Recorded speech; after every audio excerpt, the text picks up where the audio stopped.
le podcast amoureux présenté par Nathalie Lefebvre, en partenariat avec PAF, les jus de fruits et légumes bio-détox recommandés par les naturopathes, disponibles sur lesjupaf.bio ou en magasin bio. L'amour, l'amour, l'amour. Bonjour mes très chers auditeurs, quel grand bonheur de vous retrouver aujourd'hui en direct. On est légèrement en retard, mais voilà, enthousiasme à son plein régime, de vous retrouver aujourd'hui en direct pour parler d'amour évidemment, pour parler de sagesse et quel honneur pour moi de recevoir un homme qui m'accompagne sur mon chemin depuis déjà plusieurs années. On collabore professionnellement puisque c'est un des animateurs phares de cette antenne sur Radio Médecine Douce. Il est un jeune auteur puisque son premier ouvrage, Les 4 sagesses du yoga, vient de paraître aux éditions Le Duc. Bonjour Stéphane Hérault. Bonjour Nathalie, et puis bonjour à toutes et à tous. Alors, cher Stéphane, je ne t'entends pas. Alors, si en régie, on peut essayer de faire en sorte que je puisse entendre Stéphane, ce serait mieux. Alors, cher Stéphane, cet ouvrage, Les 4 sagesses du yoga, dont tu nous parleras dans quelques instants, vient de paraître, comme je disais, aux éditions Le Duc. Est-ce que tu vas bien? Est-ce qu'on s'entend? Oui, je t'entends très très bien. Génial. Et est-ce que tu m'entends? Je t'entends parfaitement. On s'est toujours bien entendu. Hein. Je crois qu'on s'est toujours bien entendu, on s'est toujours bien compris, surtout, c'est ça le plus important.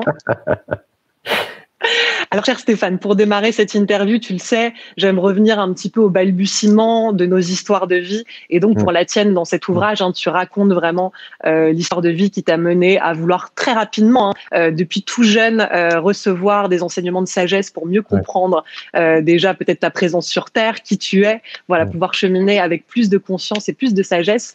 Est-ce qu'on pourrait revenir justement au commencement? Qu'est-ce qui s'est passé dans ta vie pour que tu sois depuis le départ si passionné et si intéressé pour justement cheminer vers cette sagesse intérieure? En fin de compte, si je reviens dans mon passé, ça a vraiment été un amour depuis que j'étais jeune, un amour du Christ, un amour de Jésus. Alors pas forcément à travers la tradition, même si j'ai fait mon catéchisme et même si dans ma famille on allait quand même à la messe régulièrement, mais je pense que c'est vraiment la sagesse en tant que telle, l'aspiration, la connaissance de Dieu.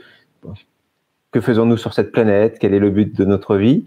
Et c'est à travers des lectures aussi, à travers des lectures. Et à l'âge de 18-19 ans, je me suis vraiment intéressé un peu plus au bouddhisme tibétain. Ça m'a énormément apporté, ça a complété aussi la connaissance que j'avais de ma propre tradition. Et puis après est venu naturellement le chemin du développement personnel. Et là, je suis parti chez Lise Bourbeau, donc à l'école Écoute ton corps, qui se trouvait au Québec. J'ai passé 3 mois dans son centre. Et pendant ces 3 mois, j'ai appris énormément sur moi-même. Ça a été un moment phare de ma vie, un moment tournant, je dirais.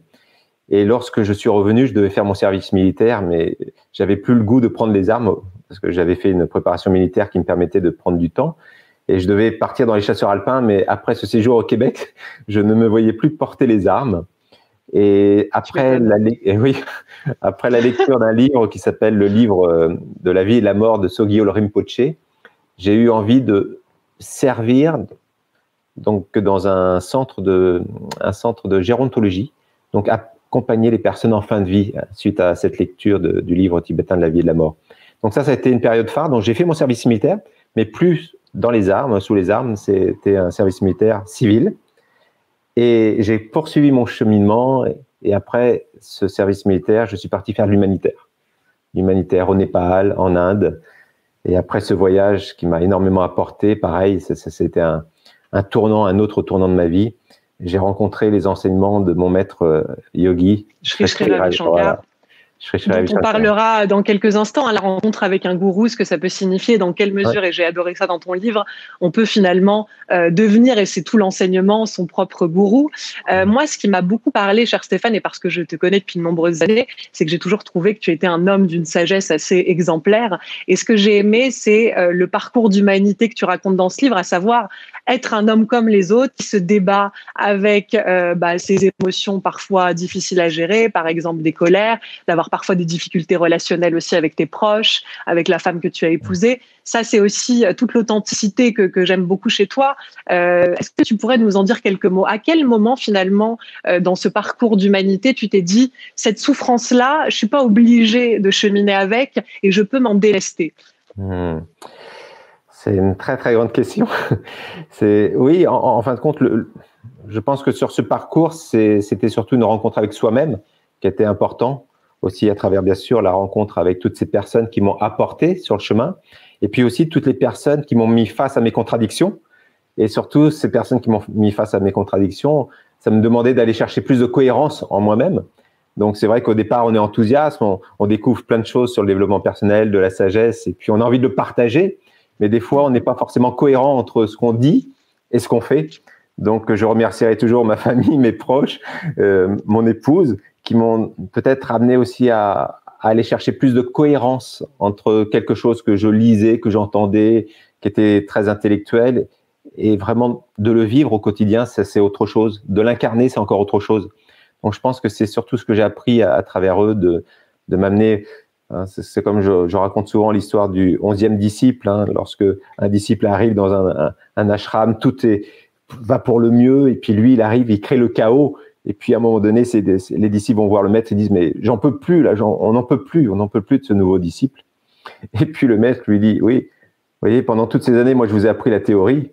Lui, en quelques semaines, il vous apprend la pratique. » Donc, je dirais que c'est un parcours de cohérence. C'est surtout un parcours de cohérence.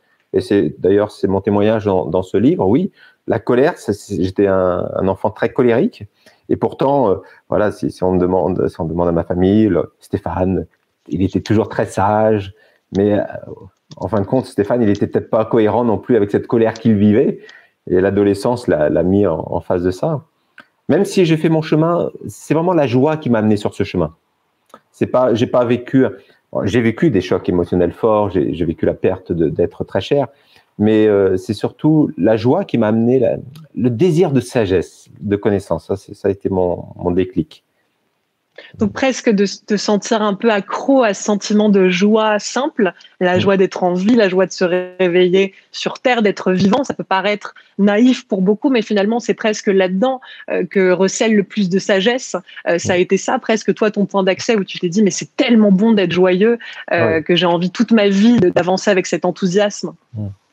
Oui, et puis la sagesse que j'ai pu, en tout cas cette quête de sagesse m'a amené aussi à mieux me connaître, donc forcément à intégrer des valeurs différentes et une perception de la vie différente. Donc c'est vrai que lorsque je travaillais en tant qu'objecteur de conscience, donc lors de mon service militaire auprès des personnes en fin de vie, j'avais 23 ans, c'était un contraste énorme. Je revenais du Canada, de chez Lise Bourbeau, où j'avais appris énormément de choses sur moi. Et là, je me retrouvais à accompagner les personnes en fin de vie, des personnes où je faisais la toilette intime, à des personnes de 90 ans, des personnes qui allaient mourir la plupart du temps parce qu'ils arrivaient en fin de parcours de vie. Et le contraste était là avec cette expérience à 23 ans et puis les sorties nocturnes avec mes amis, l'envie de vivre aussi pleinement ma jeunesse. Et puis je l'ai vécu vraiment pleinement avec des expériences tellement diverses. Et c'est vrai que cette période-là était une période de transition jusqu'à un nouvel an qui était le nouvel an 1995 où je me suis vu en train de dire, voilà, j'étais entouré avec d'amis, on s'était bien arrosé, un joint circulait, etc. Puis à un moment donné, j'ai vraiment eu ce désir en disant, mais c'est pas ça ma vie. J'ai envie de faire autre chose de ma vie et c'est à partir de là où je suis parti faire de l'humanitaire. Et puis après, j'ai rencontré effectivement mon maître et puis voilà, j'ai œuvré pendant 20 ans au sein de sa fondation.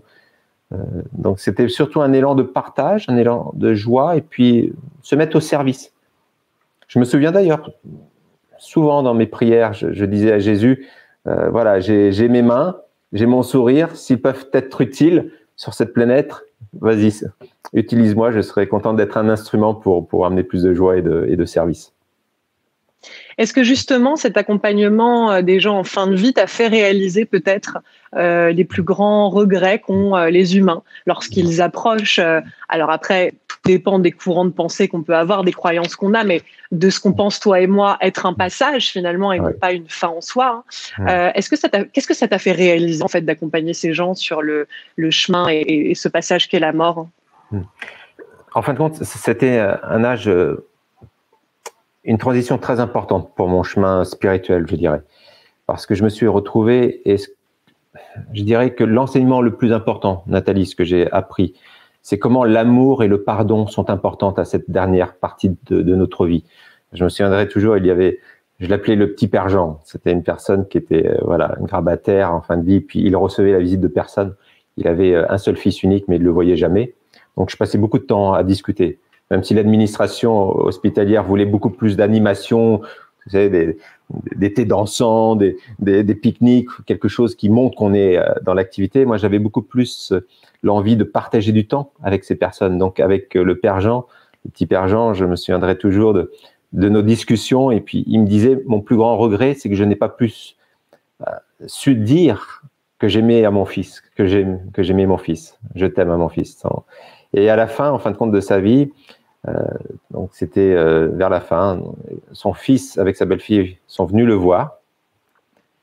Et là, je partageais avec une aide-soignante on était content pour lui parce que ça faisait tellement longtemps qu'il attendait ça.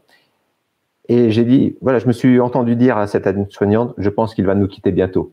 Et 15 jours après, il partait. Et c'est vrai que j'avais pu lui parler avant qu'il parte. Et il m'avait dit, on a pu se dire je t'aime et j'ai pu lui demander pardon. Et ça a été très, très fort. Donc, je pense que cette période a été très importante pour moi dans le sens, oui, l'amour.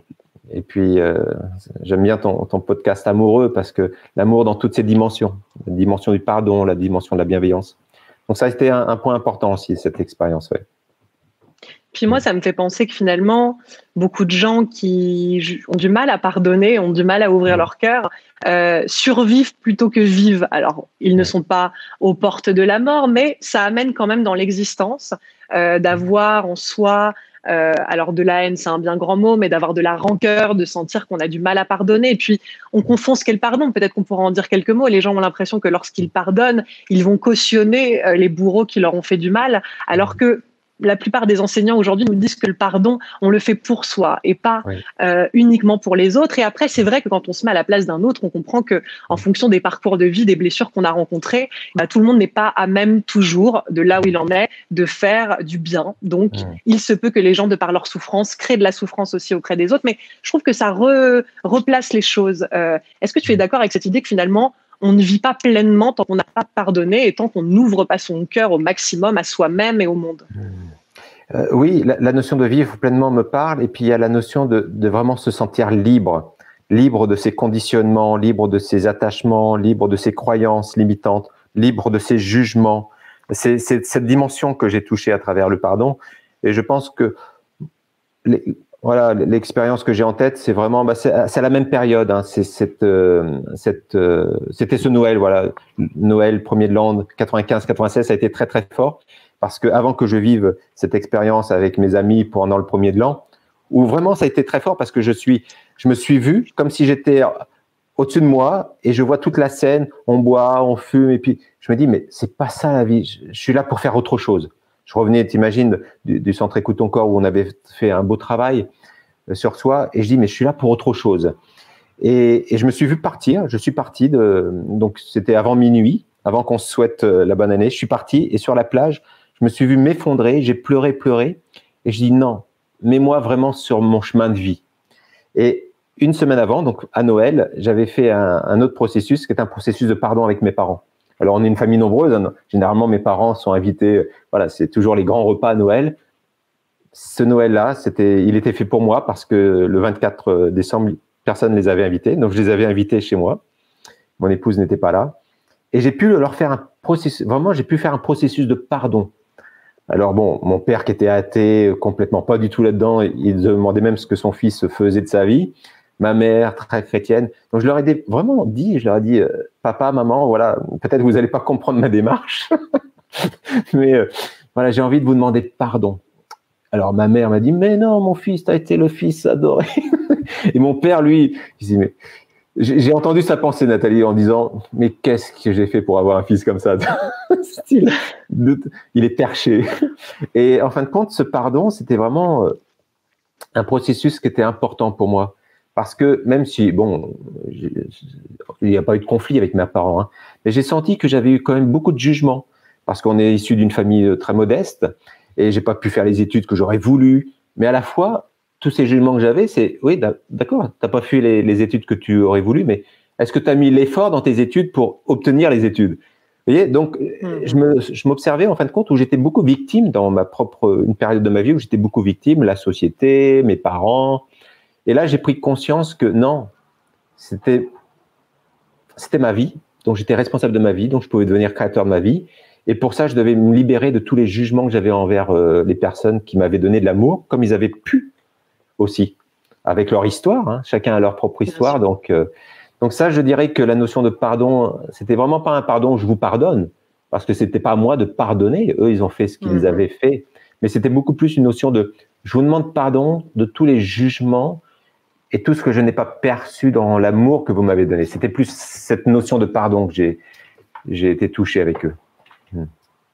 Tu parlais tout à l'heure du décalage qu'on peut ressentir à des moments de vie où on commence à rentrer justement peut-être dans des enseignements, donc à intellectuellement mieux saisir et comprendre ce qui aurait pu nous mener là, justement cette posture de victime, de vouloir devenir responsable. Donc on a un petit peu tout en tête, et moi je parle à des gens quotidiennement qui me disent « Nathalie, j'ai tout compris, sauf qu'en fait je vais toujours pas bien et je n'arrive pas à incarner tous ces messages ». Quel conseil tu pourrais donner à tous nos auditeurs, à tous les gens qui nous regardent aujourd'hui sur les réseaux sociaux, pour passer du savoir intellectuel à la connaissance vécue? Tu viens de le dire, il y a une belle équation que j'aime bien, c'est expérience plus connaissance égale sagesse. Hein? C'est-à-dire qu'il y a deux aspects. Il y a vraiment l'expérience et il y a cette connaissance. Comment je vais expérimenter cette connaissance? Et ce qui me vient à l'esprit quand tu me posais cette question, c'est qu'il y a ce qu'on appelle les 4 étapes d'intégration qui m'ont énormément parlé. Et j'ai pu voir à quel point je les avais appliquées sans le savoir que je les appliquais. Et la première étape, c'était vraiment prendre conscience qu'au départ, on est rempli d'incompétences. J'ai des incompétences, tu as certaines incompétences, mais tu as certaines compétences, j'ai certaines compétences. On est tous avec cette opposition d'avoir des compétences et des incompétences. Mais un jour, peut-être, tu as rencontré quelqu'un qui t'a dit, bah voilà, tu sais, moi je fais de la méditation, ça m'apporte ceci, ça m'apporte du bien-être. Ou quand je parle avec les gens et que j'ai commencé à enseigner la respiration, je leur disais, voilà, ce que m'a apporté la respiration, beaucoup moins de colère, j'ai pu canaliser mon énergie. Et puis tout d'un coup, ces personnes, en t'écoutant, ils se disent « Ah, mais ça, c'est une compétence que je n'ai pas ». Donc, ils passent dans la deuxième phase. Ils deviennent conscients de leur incompétence. Et la plupart du temps, on reste sur ce schéma-là. On est conscient de notre incompétence. Mais ce n'est pas suffisant. Il va falloir l'intégrer. Donc, la troisième étape va être très importante. Et c'est là où on va faire intégrer une notion qui est la notion de discipline. Mettre de la conscience pour acquérir cette nouvelle compétence. Et ça, Nathalie, la difficulté, c'est qu'en fin de compte, les gens sont tellement dans l'ère du zapping qu'ils voudraient que tout aille vite.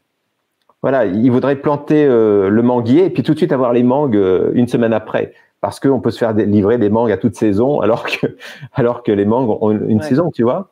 Donc ça, c'est la troisième étape. Je pense que si j'avais un conseil à donner aux personnes, c'est vraiment prendre du temps pour savourer cette étape qu'on appelle la discipline, se discipliner, intégrer, pour qu'après, ça devienne notre vraie nature. Donc, la quatrième étape d'intégration, c'est je le vis au quotidien et j'ai même plus besoin d'y penser. Tu n'as plus besoin de penser quand est-ce que tu fais un lacet, tu n'as plus besoin de penser, en tout cas, quand tu te laves les dents, tu te dis pas je dois me laver les dents.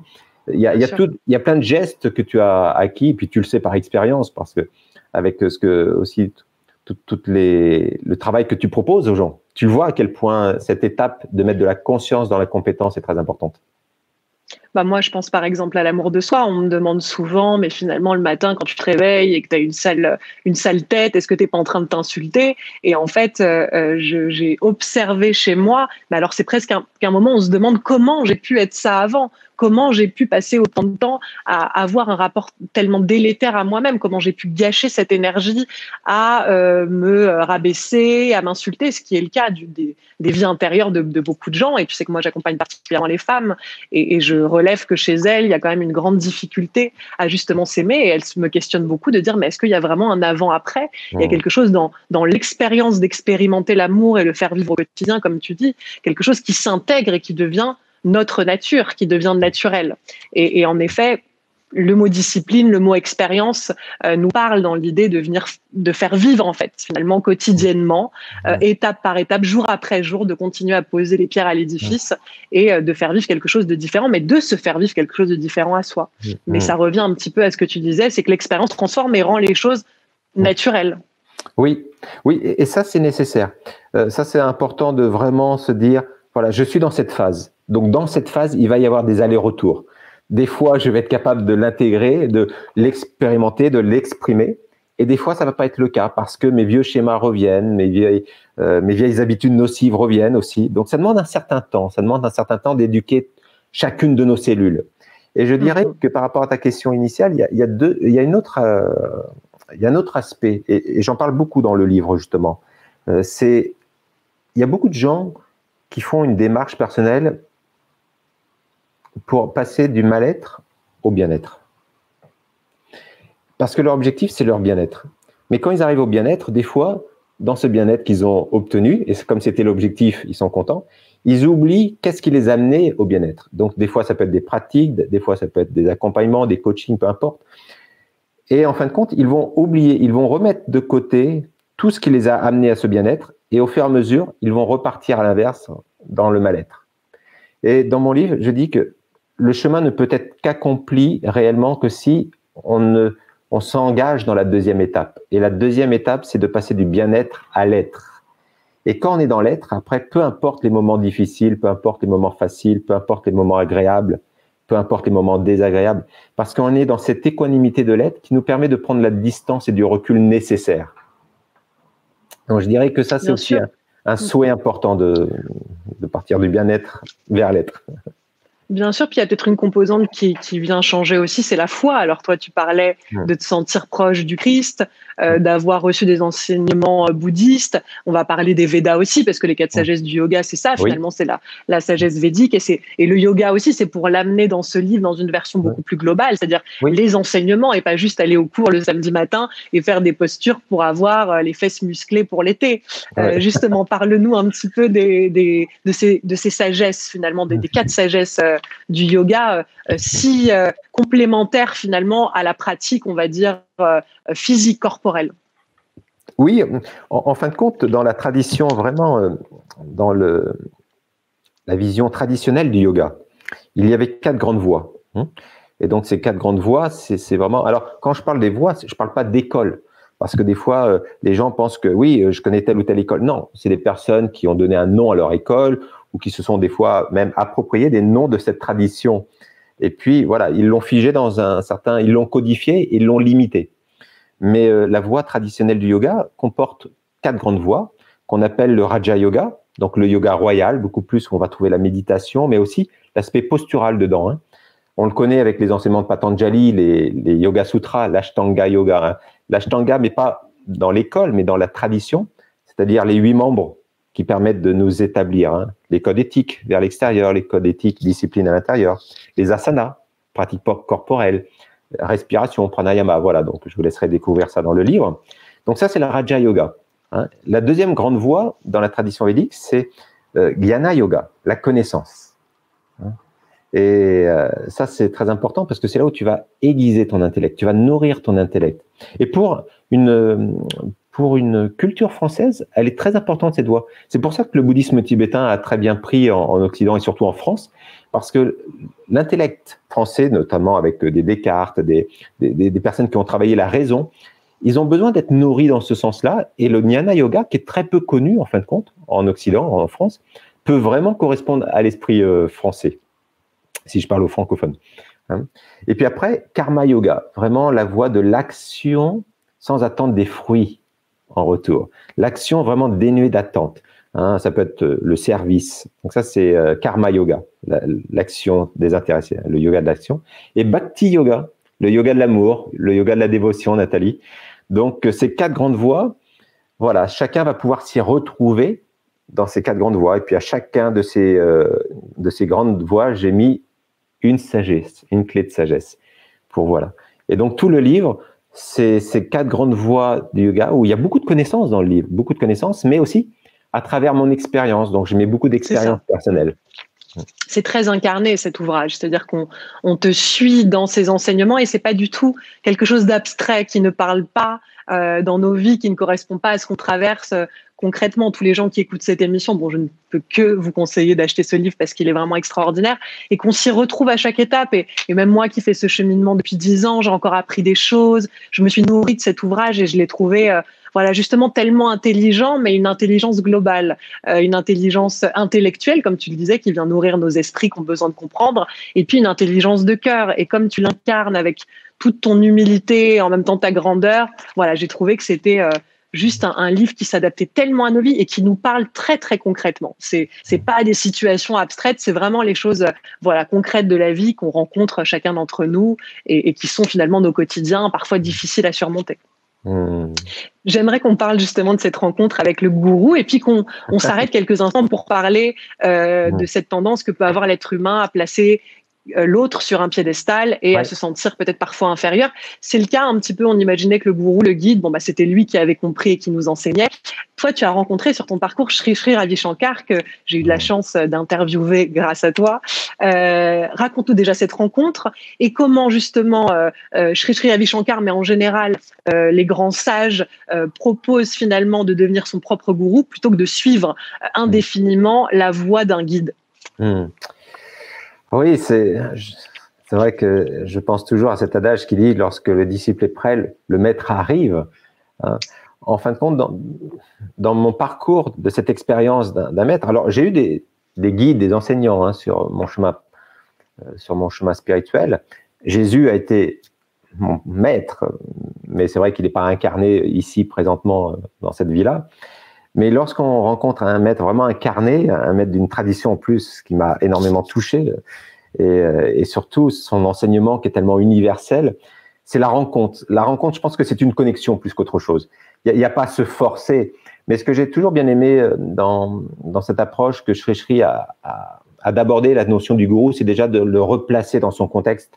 Et ça, c'est très important, parce que le terme gourou vient d'un terme sanskrit, donc c'est important de connaître ce que veut dire ce terme gourou. Parce que c'est vrai que maintenant, comme tu le sais, il a tellement été galvaudé que voilà, s'il s'associe pas à l'escroc du coin ou à quelqu'un qui prend l'emprise sur toi. Clair. Voilà, gu, ça veut dire vraiment ignorance, ténèbres, et ru, c'est lumière et connaissance. Gourou, c'est celui qui accompagne d'un état d'ignorance, un état de connaissance. Et lui-même, il le dit souvent, le premier gourou qu'on rencontre dans notre vie, c'est notre mère, c'est nos parents. Puis après, on va voir notre gourou en mathématiques, notre instituteur, peut-être notre professeur, notre professeur de guitare. Et tous ces gens sont nos gourous. Et puis après, c'est comment on peut faire de notre vie notre gourou, notre maître dans chaque expérience que nous vivons. Et alors, la rencontre avec Shri Shri, c'est un moment phare parce que je revenais de l'Inde et j'avais vraiment cette intention de trouver voilà, mon maître vivant dans cette vie, celui qui m'accompagnerait encore plus en profondeur dans ma quête de sagesse. Et pourtant, j'étais en Inde, j'ai rencontré plusieurs personnes, des grands sages, ou vus en photo, mais la connexion ne s'est jamais passée. Et quand je suis retourné de ce voyage en Inde, même pas une semaine après, j'étais dans une librairie d'une amie qui tenait une librairie spirituelle, et puis il y avait un jeune homme qui m'a proposé une conférence sur l'art de vivre. Il m'a simplement dit, c'est un Indien. Cet Indien s'appelait Bava. C'était la conférence se passait chez le président de l'association Art de Vivre, Art of Living Foundation à l'époque, près de ma ville de Poitiers.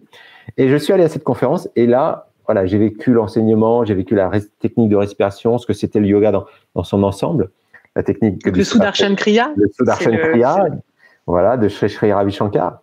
Et à la fin, donc, il nous a parlé de Shri Shri Ravi Shankar. Il nous a dit qu'il venait pour la première fois en France faire une tournée de conférences.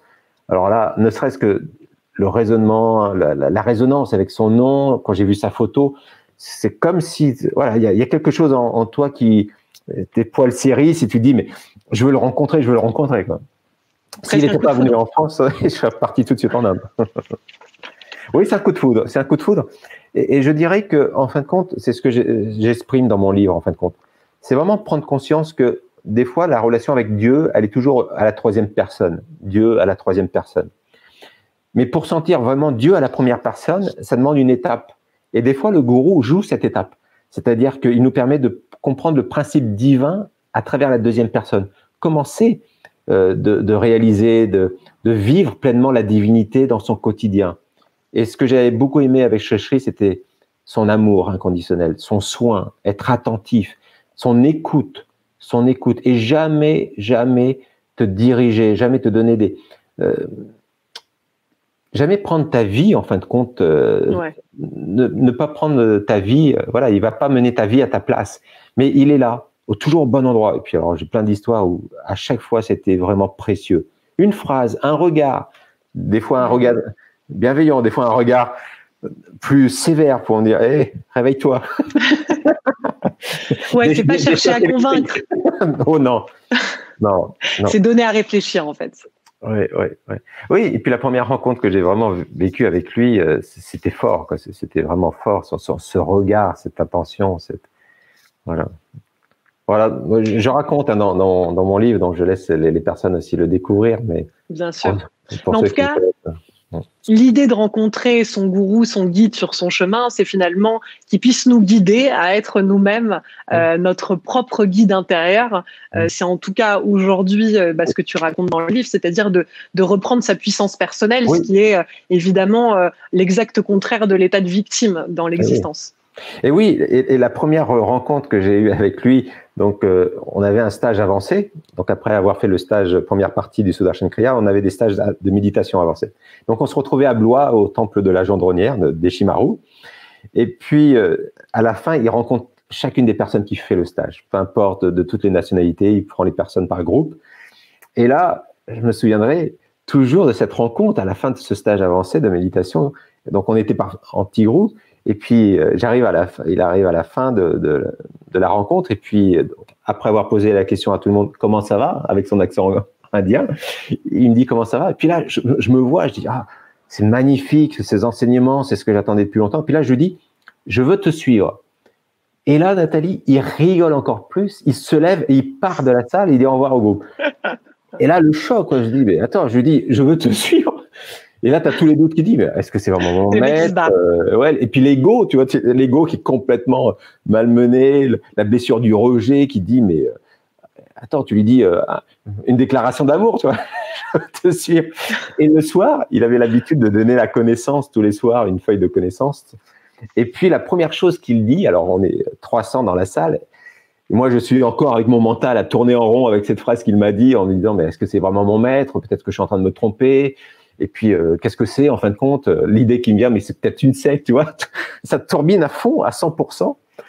Et là, il dit une chose magnifique. Il dit, vous ne pouvez pas me suivre. Donc là, ça résonne avec ce que je lui avais dit l'après-midi. Il dit, en fin de compte, vous ne pouvez pas me suivre parce que je suis derrière vous et c'est moi qui vous pousse. Hein? Vous avez été des moutons toute votre vie, devenez des lions. Donc, c'est là, c'est un choc parce que ça fait tomber toutes les croyances par rapport à la notion du maître. Et c'est vrai que je l'ai vécu en 20 années d'être très proche de lui sur plein de plans. J'ai organisé beaucoup d'événements, je me suis occupé de beaucoup de pays. J'avais la responsabilité aussi de former des professeurs internationaux de la Fondation de l'Art de Vivre pendant plus de 10 ans, 12 ans. Et c'est vrai qu'à chaque fois, sa présence a été précieuse. Vraiment comme Arnaud Desjardins a écrit un magnifique livre et il disait l'ami spirituel avec un grand A. Vraiment, je sens vraiment que c'est quelqu'un qui t'aide à te faire grandir, mais toujours dans le respect de qui tu es et là où tu es. Puis ils sont souvent dans une simplicité, c'est-à-dire que moi, je trouve que nous, en tant qu'êtres humains, on complique tout. En fait, la vie n'est pas compliquée dans son essence, c'est l'humain qui complexifie, mais alors à un niveau. Et souvent, alors que ce soit Sri Ravi Shankar ou d'autres, d'autres sages qu'on peut entendre un peu partout sur YouTube. Enfin, il y a beaucoup de choses. Parfois, comme tu disais, avec quelques mots, mais quelque chose d'une simplicité absolue. Même le Dalai Lama, quand je lis des choses du Dalai Lama, c'est vraiment toujours extrêmement simple et accessible. Et les gens attendraient que les réponses à leurs questions soient d'une complexité sans pareil, alors que souvent, ils sont un petit peu désarçonnés par la simplicité des choses. Qu'est-ce qu'on pourrait en dire? Qu'est-ce que ça t'évoque, toi, justement, revenir à de la simplicité pour mieux saisir les choses? Ben justement, dans le livre « Les 4 sagesses du yoga », c'est vraiment l'objet de ce livre, Nathalie. C'est pour moi, pour revenir à la simplicité de notre vie, c'est important de comprendre qu'est-ce qui fait que je vis sur cette planète. Qu'est-ce qui me permet de vivre sur cette planète? Prendre conscience des 7 niveaux d'existence, prendre conscience de ce corps. Hein, est-ce que j'entretiens ce corps ou pas du tout? Hein, je dis toujours que la source coule dans ce corps. Hein, c'est comme un robinet, l'eau coule à travers ce robinet, mais si le robinet est rouillé, l'eau va être rouillée. Hein, donc, tu vas pas pouvoir la boire. Donc, je dirais, c'est surtout prendre conscience qu'on est constitué de différents niveaux d'existence. Le corps physique, prendre plus de temps pour lui. Donc, la partie posturale du yoga est très importante à ce niveau-là. Le souffle, comprendre mieux comment il fonctionne. Qu'est-ce qu'il nous enseigne? Le mental, comment je perçois. L'intellect, comment je conceptualise. La mémoire, ce que j'ai entretenu aussi, ce que j'ai enregistré, mais aussi les charges émotionnelles que j'ai enregistrées. Et qu'est-ce qui m'empêche de vivre mon quotidien maintenant, ici, maintenant? L'ego aussi, comprendre mieux ce que c'est. En fin de compte, c'est mieux comprendre ces 6 niveaux d'existence pour accéder au 7e niveau d'existence qui est le soi, la conscience, l'être-té. Donc, je dirais que oui, tu as raison, c'est en fin de compte notre organe interne, notre système humain a besoin d'être compris pour qu'on puisse vraiment l'utiliser à bon escient et faire en sorte que le soi, la conscience s'exprime d'une façon simple, naturelle et dans la bienveillance. Voilà, c'est surtout ça, c'est apprendre à mieux se connaître. Est-ce que tu n'as pas l'impression que parfois les gens sont plus habitués à la souffrance, donc elle est presque plus proche d'eux, donc parce que dans des situations de vie dans lesquelles les gens se retrouvent, ils souffrent concrètement, mais il y a quelque chose en eux qui ne veut pas découvrir autre chose. Est-ce qu'on serait plus habitué à la souffrance qu'au bonheur finalement, ou qu'à la joie dont tu parlais en début d'interview? C'est que nos habitudes, nos croyances sont tellement, le poids de notre mental est tellement fort. Je dirais, et je prends toujours l'analogie, Nathalie, c'est si tu fais pas déjà le vide, si tu allèges pas ce mental, c'est difficile de percevoir ce que celui-ci peut nous amener dans la joie, dans le bonheur. Et je dirais que toujours, c'est comme si tu es sur une autoroute, tu vois, si un 38 tonnes, une voiture ou une moto roule à 120 km/h, chacun d'entre eux, il roule à 120 km/h, la distance de freinage sera différente cependant pour ces 3 véhicules. Hein, voilà, la distance de freinage sera beaucoup plus longue pour un 38 tonnes que pour une voiture et encore moins pour une moto.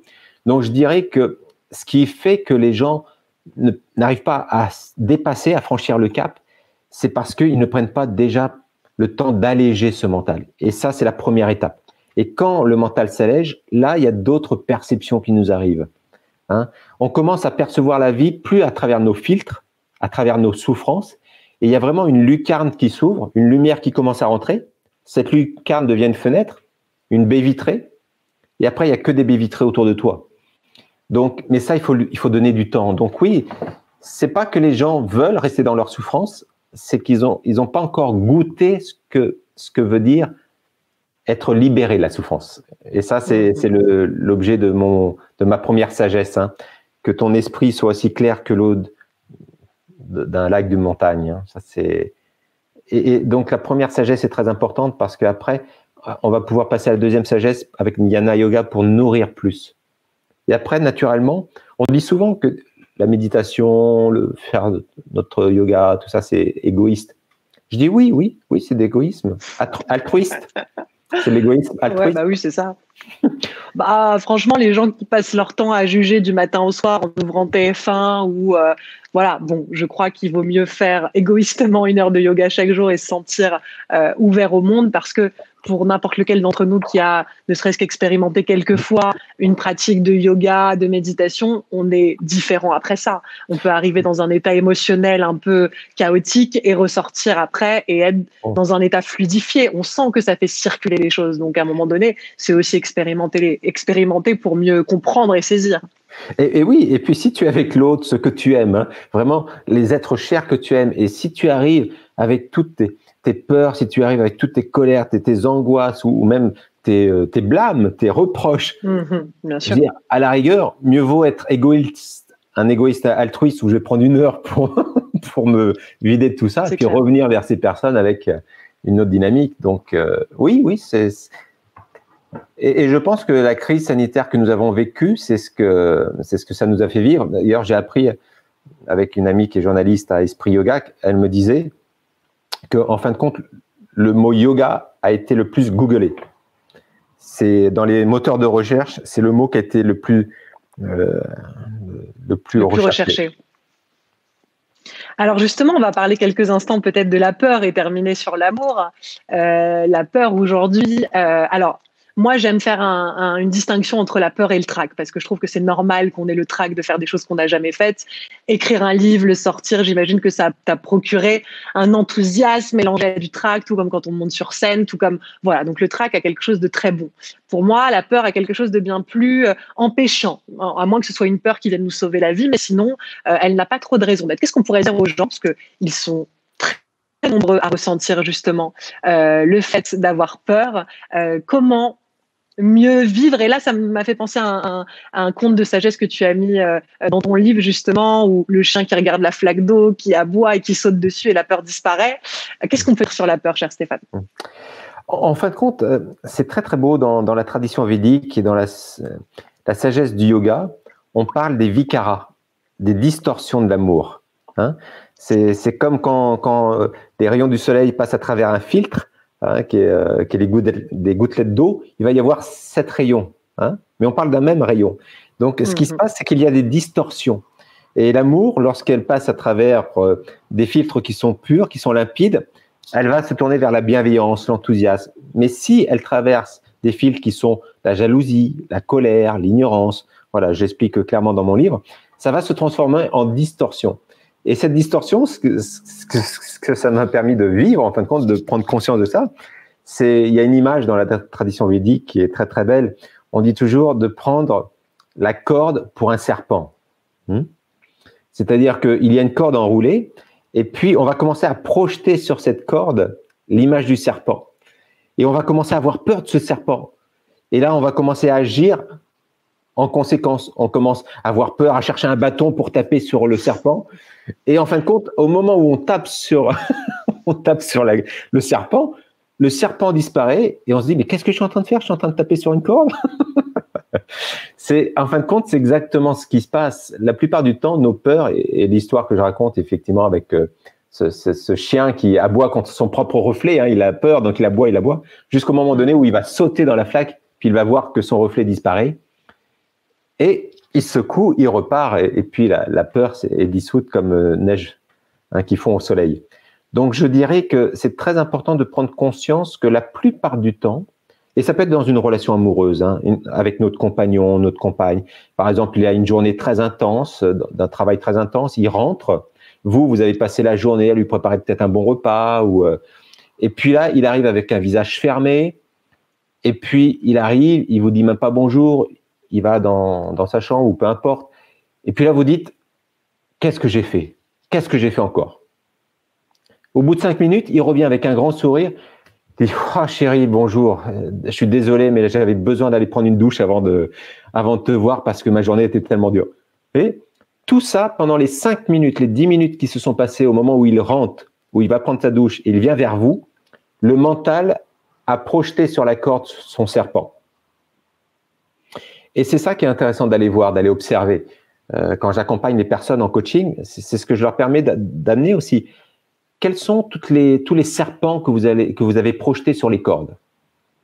Et quand on s'aperçoit qu'on est beaucoup plus après en contact avec la réalité telle qu'elle est, une corde, je suis plus du tout en contact avec la projection de mes peurs. Donc oui, c'est très juste ce que tu viens de dire, la notion de faire la différence entre le tract, et on peut tous avoir le tract, parce que le tract va générer une énergie qui va chercher aussi, qui va puiser dans ton potentiel. Et des fois, ce tract est vraiment cette notion de dire « Waouh, je vais… » Ouais, le tremplin. Voilà, le tremplin. Et puis après, le tract est nécessaire. C'est comme quand, si par exemple, une personne attrape un accident, il va y avoir l'énergie qui va venir. La peur va vraiment intervenir après. Mais qu'est-ce qui m'est arrivé? Et j'aurais pu perdre la vie, mes enfants, tu vois. D'ailleurs, c'est intéressant, la peur, elle a un pied dans le passé et un pied dans le futur. C'est vrai. C'est assez intéressant. C'est une des rares émotions où elle a vraiment clairement un pied dans l'un et dans l'autre. Alors, terminons sur une question autour de l'amour et du couple cette fois-ci. Tu es marié, d'ailleurs, on passe le bonjour à ton épouse qui nous regarde sûrement. Oh oui. Est-ce que pour toi, le couple, la relation amoureuse, voire le mariage, est une voie initiatique d'évolution personnelle, mais évidemment, comme on disait, c'est se poser les bonnes questions, soit pour mieux vivre avec les autres. Est-ce que pour toi, c'est une voie de sagesse, finalement, la relation à deux? Oui. C'est une très, très belle voie de sagesse. Et comme je disais au tout début de l'émission, Nathalie, c'est une voie qui nous permet vraiment d'aller chercher notre cohérence. Hein, parce que l'autre, il ne vous loupe pas dans nos incohérences, que ce soit l'un ou l'autre. Hein. Et bien sûr, je remercierai toujours mon épouse pour ce chemin de sagesse accompli ensemble. Je dis souvent que c'est ma sœur d'éveil. Hein. Je remercierai beaucoup pour ce chemin accompli. Et surtout, ce qui m'a énormément plu, c'est de voir qu'au départ d'une relation, il y a toujours cette... en tout cas, je ne vais pas dire le terme toujours, mais en tout cas, ce qui s'est passé entre nous, il y a forcément ce côté un peu pétillant au départ, hein, l'attraction qui est très pétillante, mais après, quand on commence à apprendre l'autre tel qu'il est vraiment, dans ses travers, dans ses incohérences, dans ses beautés, dans ses qualités, dans ses compétences, c'est là où l'amour commence à s'installer sur un autre plan. Et puis, on arrive, forcément, les deux arrivent avec les souffrances, avec les joies qu'il a pu vivre. Et je pense que c'est une mise en résonance. La voie du couple nous permet de cheminer pour une mise en résonance. Et ce que j'ai apprécié énormément dans ma relation de couple avec mon épouse Marie, c'est cet amour pour la connaissance, cet amour pour la sagesse. Et je dirais que c'est grâce à cette sagesse que notre couple s'est consolidé, que notre couple a pu traverser des moments difficiles, des moments pas évidents. Je la remercierai toujours aussi de sa patience, parce qu'il a fallu être très patient sur ce chemin. Surtout qu'au départ, voilà, maintenant j'ai une cinquantaine d'années. Le Stéphane d'il y a 50 ans n'est pas le Stéphane d'il y a 30, quand il avait 30 ans, 40 ans. Hein. La femme est beaucoup plus mature que l'homme à 10 ans d'écart. Hein. donc, Merci de le dire.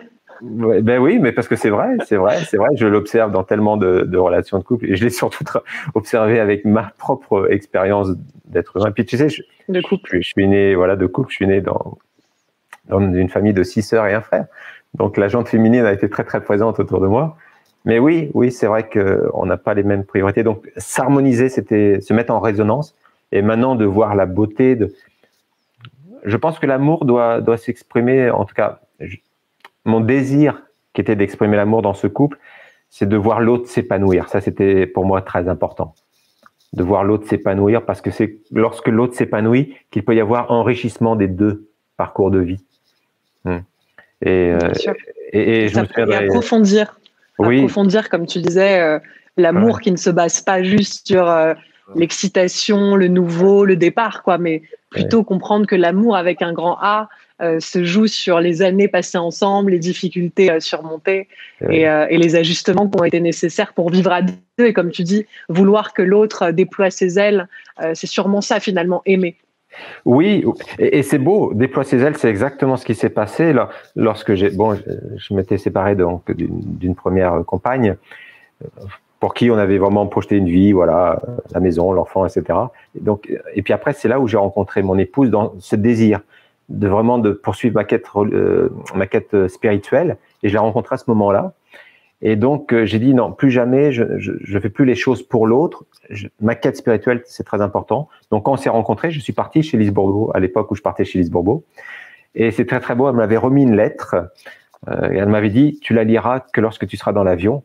Alors, tu peux imaginer, le mental, il tourne, il dit, ça y est, elle m'annonce que c'est séparation, style le ticket perdant, c'est fini. C'est en rouge avec plein de petits cœurs, bye bye. Et puis, en fin de compte, donc dans l'avion, j'ouvre la lettre et c'était, voilà, son message, je garderai en mémoire toute ma vie. C'était, voilà, je vais pas lire toute la lettre, mais le moment le plus important, c'était, sache que ce que tu es parti faire au centre Écoute ton corps, je le comprends tout à fait et je trouve que c'est très intelligent et c'est même nécessaire. Sache que je t'aime, je t'attends. Là, c'était c'était le message qui a consolidé cet amour. J'ai envie qu'on termine là-dessus, si tu es d'accord, Stéphane, parce que c'est tellement beau. Alors, évidemment, avant toute chose, chers auditeurs, on va vous inviter à vous procurer cet ouvrage de Stéphane que vous connaissez. Son émission Sagesse et Société, d'ailleurs, est disponible en podcast. J'espère que vous vous êtes nourris, abreuvés de toutes les émissions qui ont été rediffusées et même les nouveautés, parce que tu as eu, là, même pendant cette période de confinement, beaucoup de nouvelles émissions parce que tu ne vis pas en France. Donc, quand tu viens, voilà, c'est un petit peu notre organisation, mais tu en enregistres plein. Donc, n'hésitez pas à retrouver cette émission sur radiomédecine12.com. On peut se procurer ton ouvrage Les 4 sagesses du yoga, donc c'est aux éditions Le Duc, et ton site internet qui est dédié à l'ouvrage, www.les4sagesses-du-yoga, toutattaché.fr. On l'affichera, que ce soit sur Facebook, sur ta page et même dans la description de l'émission sur radiomédecine12.com. Qu'est-ce que j'oublie? Tu as cofondé une école qui justement transmet les enseignements du yoga. Est-ce que tu veux en dire juste quelques mots? Oui, voilà, c'est ça. C'est à un moment donné, avec une amie, Julie Théron, on a eu le désir pour tous les amoureux du yoga. Voilà, donc l'école s'appelle Nataraj Sadhana Yoga School, où on a vraiment mis ces 4 grandes voies du yoga dans cet enseignement. Même si les gens sont professeurs de yoga ou qui veulent le devenir, ou même simplement qui veulent approfondir, c'est vraiment l'étude du yoga. Donc c'est pour vraiment tout le monde. C'est pas que pour devenir professeur de yoga. Oui, puis les 4 sagesses du yoga, cet ouvrage, c'est même pour moi bien plus vaste. C'est l'incarnation d'un parcours de sagesse avec ses imperfections. Et c'est vraiment, moi, j'ai eu la chance de le lire en avant-première, d'écrire un petit mot. Et je me suis dit, mais ce livre devrait être entre toutes les mains. On devrait en imprimer pour tous les Français, mais même plus largement. Je pose l'intention pour toi qu'il sera Je prends ça comme une belle prophétie. Et diffusé, exactement, au plus grand nombre et dans beaucoup de pays. Mais vraiment, c'est un livre exceptionnel. Et j'étais fière de te connaître en le lisant.